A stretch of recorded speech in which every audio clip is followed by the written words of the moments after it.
ፋሲል በእጃችን ስለሆነ የረከሰ ወርቅ ነው።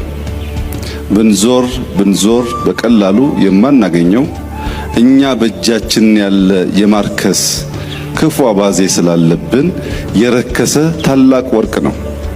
ይህን የመሰለ ስጦታ የሰጡን አባቶቻችን የነሱን ፈለግ ተከትለን አገር ብናለማ አገር ብንሰራ ዛሬ ኢትዮጵያ ተረጅና ለማኝ አትሆንም። ትልቁ ችግራችን እናንስና ትልቁን ጎትተን በማሳነስ መተካከል እንፈልጋለን። ከነዚህ ታላላቅ መሪዎች በኋላ ኢትዮጵያ ውስጥ ያጋጠመው ችግር ያነሱ ትላልቁን ደግሞ ጎትተው የሚያሳንሱ ተበራክተው ነው።